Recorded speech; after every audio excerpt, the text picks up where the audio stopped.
Hello everyone.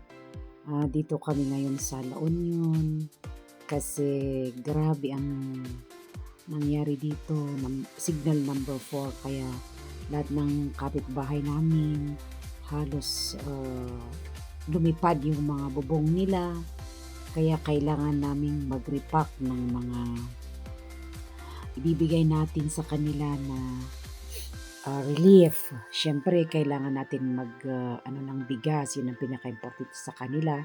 Bigas, dilata, at saka noodles. So magbibigay tayo ng 4 na kilo na bigas, sardinas, corned beef, tapos noodles. Para at least may sasaing sila kasi hindi sila makapagtrabaho. Siyempre inaasikaso nila yung mga bubong ng kanilang tahanan. Grabe ang lakas ng hangin at saka ang lakas ng ulan. Nagsabay sila, parang may ipo-ipong dumaan dito sa La Union. Kaya pag nakita mo yung mga na-post ko dati, yung mga yung mga ang tawag dito, mga punong kahoy, mga ganyan, mga bahay nila.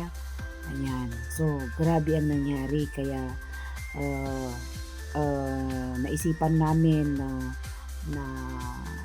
pamilya na magbigay ng kahit kaunting tulong para sa mga kapitbahay natin. Siyempre, hindi kami makapagbibigay ng lahat ng nandito sa amin.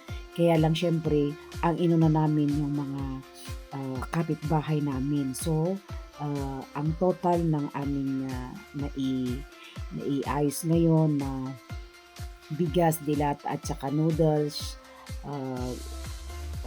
63 na families ang aming mabibigyan for today's relief.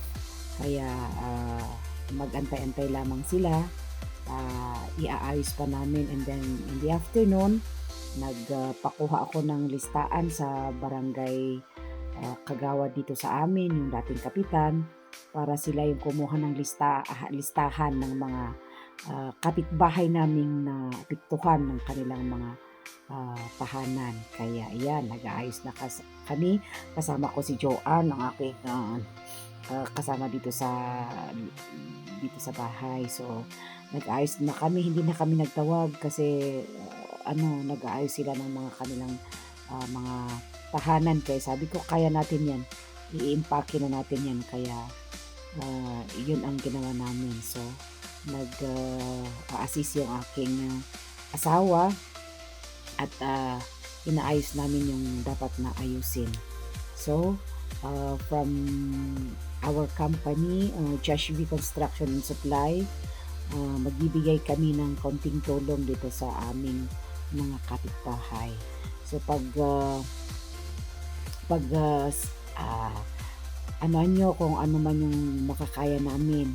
Hindi namin maibibigay yung hindi kami makapagbibigay ng marami, pero at least yung mga malalapit dito sa bahay namin nakapagbigay kami. So 63 all in all ang families na natulungan natin sa relief na ito. Kahit papaano may matatanggap sila kasi wala pang ng mga barangay. Kaya kami na ang naunang nagbigay sa kanila. Ito na siya, tapos na namin na i-impake, inaayos nasalansan na namin dito at mamayang hapon magbibigay na kami. At ito na nga, pinatawag na namin sila at nandito na lahat sa aming aming bakuran. So ayan na sila.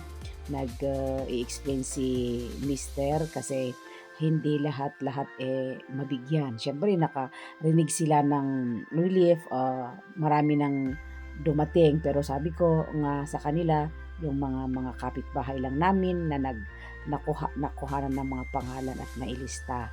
Kasi sila muna yung uunahin namin, mga kapitbahay namin. So, 63 na families ang mabibigyan namin today. Yan, explain ni Mister. Baka mamaya may magtampo. Kaya sabi namin, di balita may barangay naman na galing sa city na magbibigay ng relief din sa kanila. inuna lang namin yung mga nandito para at least mai-share namin ang aming blessing. Kaya yan, ang dami nila. Kaya medyo nag-ano kami. So may nakulangan ng kaunti kaya nagdagdag ako kaya naging 63 yung in ayos namin kasi dapat 55 lang pero marami pa yung hindi nabigyan kaya nagbigay ulit kami. Kaya naging 63 na siya. Yan, ni-explain ni Mister.